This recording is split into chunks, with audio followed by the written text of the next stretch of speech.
aquí en el set de Consejo de Redacción ya está con nosotros uno muy conocido de nuestras audiencias, el profesor Oscar Manco López. Profesor Manco, bienvenido, muy buenos días, gracias por acompañarnos. Bueno, ¿Cómo está? Muy buenos días a ustedes, Andrea, Paula, Felipe, gracias nuevamente por la invitación. Usted entró al set frotándose las manos, espero no sea de preocupación por el articulado de la reforma, sino por el frío. Ambas. Por ambas. Bueno, ya lanza su primer concepto. Conectado está también a esta hora el representante a la Cámara por Antioquia, Elkin Ospina. Hola, representante, nos alegra saludarlo. Buenos días, ¿cómo amanece? Muy buenos días, un saludo muy especial para ustedes, la mesa principal, el doctor Oscar Manco, a todos los antioqueños que tienen la oportunidad de vernos y escucharnos esta mañana en Antioquia y en cualquier parte del mundo. Gracias a ambos por sacar el ratico para que nos ayuden a nosotros y a nuestras audiencias a ubicarnos muy bien en lo aprobado, en el articulado. Falta un proceso muy importante, ya contábamos en la conciliación de textos. Uno fue lo que se discutió y se aprobó en el Senado, otro lo de la Cámara. Bueno, hay coincidencias, por supuesto, la propuesta la hizo el Gobierno Nacional, pero tiene que conciliarse el texto antes de pasar a la sanción presidencial. Pero empecemos, congresista, con usted, porque usted, es decir, los representantes a la Cámara, ayer fueron protagónicos, terminaron de revisar el articulado, de discutirlo y finalmente aprobarlo. ¿Cómo fue esa jornada? Y usted quedó con dudas, satisfacciones, más satisfacciones que dudas, más dudas que satisfacciones.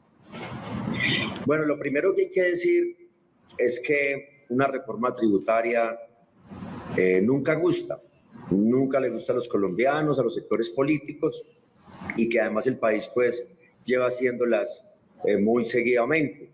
Los diferentes gobiernos han hecho en promedio 2 reformas tributarias por su periodo, y es algo realmente que le viene haciendo mucho daño al país. También se ha venido hablando de una reforma estructural tributaria que nunca ha llegado, y cada vez que llega un gobierno, pues siempre hay esa incertidumbre. Eso como primero. Lo segundo, decir que este proyecto de reforma tributaria se radicó desde el mes de agosto, que tuvo la oportunidad de tener una amplia discusión, audiencias públicas en ciudades como Cúcuta, Barranquilla, Bucaramanga, Cali, entre otras. Y también lo que quiero decir, aparte del estudio juicioso que hicieron los ponentes, los mismos partidos de oposición, el gobierno, pues hay que entender que ya cuando estamos en el debate, pues también hay unos componentes políticos y de intereses generales de algunos sectores que existen. Eso es muy claro, dejarlo esta mañana acá en Teleantioquia. Bueno, frente a esa visión y panorama general, profesor Oscar Manco, yo le quiero preguntar cuál es su visión de esta reforma tributaria ya aprobada en Cámara, en Senado y que pasa a conciliación. Bueno, yo quiero resumir el análisis en 2 vertientes. Hay una vertiente que sin lugar a dudas será la determinante para las personas naturales y todas las personas del común, que tiene que ver fundamentalmente con el tema de los impuestos a las bebidas azucaradas y a los ultraprocesados, toda vez que esta clase de impuestos se conoce como regresivos. ¿Y eso qué quiere decir? Pues en la medida que una persona gane mucha plata, pues al pagar este impuesto no lo va a sentir tanto, pero una persona que gane un salario mínimo y medio, 2 salarios mínimos, sí lo va a sentir mucho, porque representará tranquilamente un valor que se puede aproximar al 10, 15, 20% de su ingreso. Entonces, en tal sentido, este impuesto lo terminamos pagando todas las personas.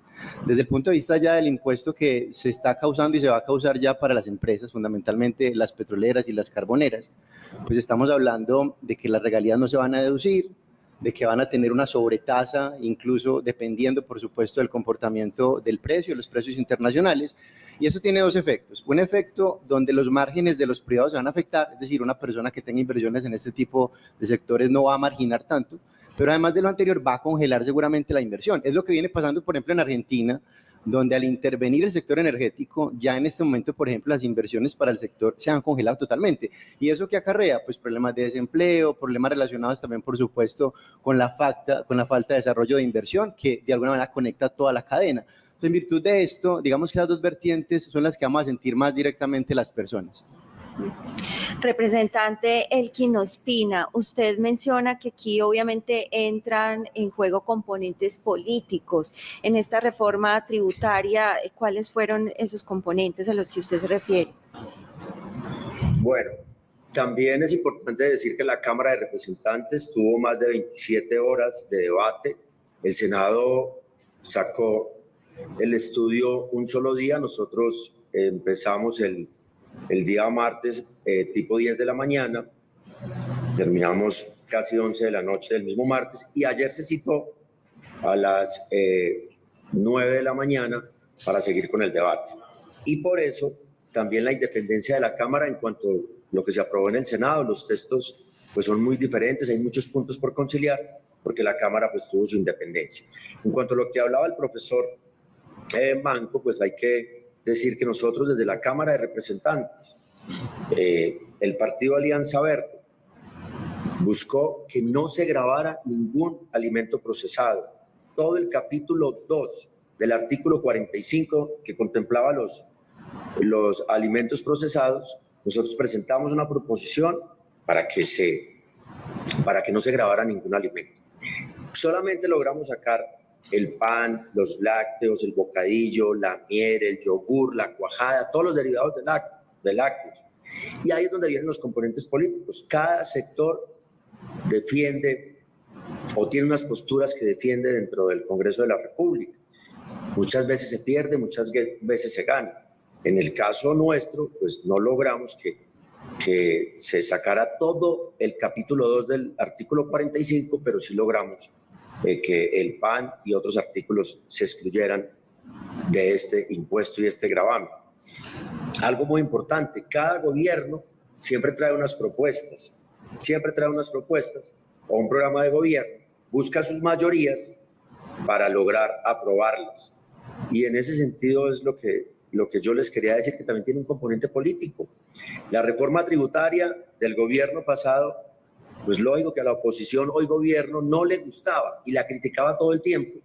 Y tienen, digamos, los mismos comentarios muy parecidos de los que tiene hoy la oposición. Entonces yo creo que estamos en un círculo vicioso donde lo que venimos haciendo los últimos 12 años, desde el año 2010 en adelante, es que cada gobierno que gana se ha dedicado a polarizar más el país y no a generar consensos en los puntos más importantes de los colombianos. Y mientras que no salgamos de esa polarización, pues seguramente pues vamos a seguir generando en Colombia no una estabilidad económica, porque cada vez que el país esté más polarizado, que el que gobierna quiera hacer ver mal a la oposición, o que también la oposición quiera siempre ser el palo en la rueda y no dejar trabajar al gobierno de turno, yo creo que eso le hace mucho daño al país y eso no se ha hablado y es lo que viene pasando en el país en los últimos 12 años. El paquete, el capítulo de los alimentos gravados, lo está diciendo el representante, lo conversamos hace un momento, es un capítulo amplio. Por eso, profesor Oscar, le pregunto, usted escuchó cuando cité al presidente de la República en el discurso de la posesión, él decía, él hablaba de impuestos no confiscatorios, simplemente serán justos. Esos alimentos, precisamente esos alimentos, buena parte de ellos hacen parte de la canasta básica familiar de las personas más vulnerables y necesitadas del país. Gravar esos alimentos es justo con los más necesitados. Ustedes son muy racionales y son muy técnicos en el abordaje de las cosas, pero le pregunto por justicia o injusticia.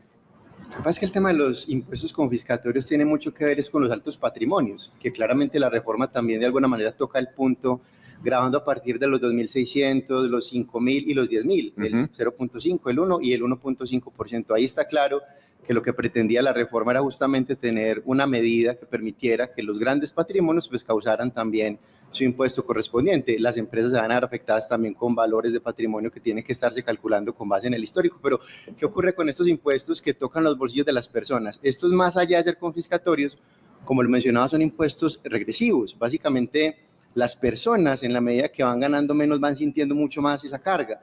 Hay muchos alimentos de los que usted mencionaba que tienen IVA ya, de hecho que tienen el 5, el 11 o el 19. Al cargarle un valor adicional del 10%, pues estamos hablando de que a las personas se nos va a encarecer eso en cerca de un 30%. Y eso es algo que obviamente, seguramente en las discusiones lo tuvieron en cuenta y como lo mencionaba el representante, pues sin lugar a duda lo discutieron, pero que no están tocando más allá la fibra a las personas y cómo nos va a ver afectado eso de aquí en adelante, que es básicamente lo preocupante. Y sabe, profe, dónde me lleva esta respuesta suya, al incremento del salario mínimo. Es decir, ¿cómo va a ser ese incremento? ¿Cuál va a ser el porcentaje acordado para recuperar la inflación, pero además para darle cabida al pago de impuestos en un paquete alimentario que es básico para las familias más vulnerables. Nosotros vamos a cerrar sin lugar a dudas con inflación cercana al 12%, por lo que viene ocurriendo y lo que va a ocurrir ahorita en el mes de noviembre, el de diciembre, que históricamente son meses de consumo. Ahora, ¿qué ocurre? Que básicamente el salario mínimo se calcula con base en la productividad, que también viene bien. Eso es una cosa paradójica, incluso a pesar de la crisis con la cual no solamente Colombia viene atravesando, sino el mundo. Entonces, un valor racional seguramente para alcanzar a negociar estaría entre un 13 y un 15% para que la gente no pierda poder adquisitivo, pero es que eso genera otro efecto adicional. Aquí en Colombia no estamos acostumbrados a ahorrar. Aquí en Colombia el salario que tenemos fundamentalmente lo gastamos porque lo requerimos gastar. Y en tal sentido, dado que el consumo tampoco cede porque seguimos consumiendo, la inflación todavía ve un espacio para que no continúe cediendo, sino que por el contrario continúe presionada al alza. Representante Elkin Ospina, uno de los puntos de discordia que seguramente tendrá que llegar a conciliarse entre lo que se aprobó en Cámara y Senado es el de los impuestos a las actividades comerciales de las iglesias. En Cámara fue aprobado ese impuesto. Cuéntenos un poco acerca de cómo se dio ese debate. Bueno, en Cámara efectivamente este artículo pasó, en el Senado fue negado y esperamos a ver cuál será la conciliación, cómo queda este artículo a la final. De todas maneras, lo que se pretende es gravar algunas actividades que estén por fuera de las actividades diarias que hacen las iglesias. Un ejemplo, si las iglesias tienen locales de arrendamiento, pues deberían de pagar, según lo aprobado en Cámara, un tributo. Hay algo que yo quería también decirle a la mesa y a los antioqueños, y es que esta reforma tributaria, en un principio, lo que busca es que los que más tienen sean los que paguen, de ahí su progresividad. Que también se logró una concertación importante. Se presentó para recaudar alrededor de 50 billones de pesos y solamente estamos hablando hoy entre 18 o 20 billones de pesos. Lo que quiere decir es que todos los partidos de gobierno, que todas las reuniones, todas las concertaciones que se hicieron, pues logró que la reforma tributaria tuviera cambios importantes, que fuera más flexible. Sabemos que en temas de ganancias ocasionales se presentó en un principio un gravamen, un impuesto del 35%, que a la final logramos que se quedara en un 15%. Algo muy importante, que no se gravaran las pensiones. Es algo que no estábamos de acuerdo en ninguno de los partidos, personas que ya trabajaron muchos años y que se iban a ver afectados en sus pensiones. Eso también lo logró la Cámara de Representantes y la mayoría de los partidos. Así que, en últimas, ha sido una reforma tributaria concertada con un ministro de Hacienda que escucha, un ministro de Hacienda que es un hombre muy técnico, que dijo que no iba a renunciar, que va a seguir haciéndole un seguimiento a esta reforma tributaria. Y algo también muy importante, doctor Manco, esta reforma tributaria empezará a regir, o en lo que tiene que ver con los alimentos procesados, entre julio y entre septiembre del próximo año, lo que va a lograr que el efecto inflacionario sea menos, dado que a partir del mes de noviembre, según el Banco de la República, la inflación va a empezar a ceder. Así que lo que esperamos nosotros es que le vaya muy bien al gobierno con esta reforma tributaria. Yo no quiero que le vaya mal. Me da lástima que muchos sectores quisieran que le vaya muy mal al gobierno, que esta reforma tributaria sea un fracaso. Y lo que estamos logrando es que le vaya mal al país. En eso es lo que nos hemos pasado en los últimos años. Y es lo que yo quiero que tenga en cuenta el gobierno nacional y los sectores de oposición, que hicieron un trabajo muy juicioso. Pero tenemos que buscar concertar un poco más, no seguir polarizando el país. Hay que ayudarle al gobierno de turno, porque lo que estamos buscando acá es ganas y no te dejo gobernar para yo ganar en el siguiente periodo, y después cuando ya ganemos, pues no me dejan gobernar. Y yo creo que los colombianos estamos cansados de esta situación que se viene presentando en los últimos años. Representante Elkin Ospina por el Departamento de Antioquia, gracias por acompañarnos esta mañana para hablar de reforma tributaria. En 20 segundos, profesor Manco, su conclusión por ahora a este tema.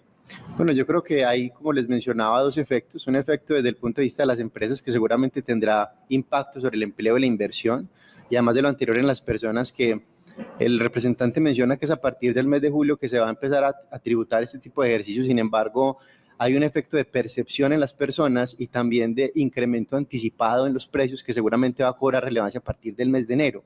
Es que no tiene nada que ver a partir de cuando la reforma se empieza a ejecutar, sino desde que inmediatamente ya los comerciantes empiezan a percibir que lo requieren hacer, máxime para marginar. Entonces, en tal sentido, eso seguramente lo comenzaremos a percibir a partir del mes de enero. Gracias al profesor Oscar Manco, también con nosotros en la mesa de trabajo esta mañana para revisar la aprobación de la reforma tributaria, lista en el Senado, lista en la Cámara y ahora viene la conciliación de textos. 7 de la mañana en punto. Antioquia más viva. A continuación, luego seguimos en Consejo de Redacción.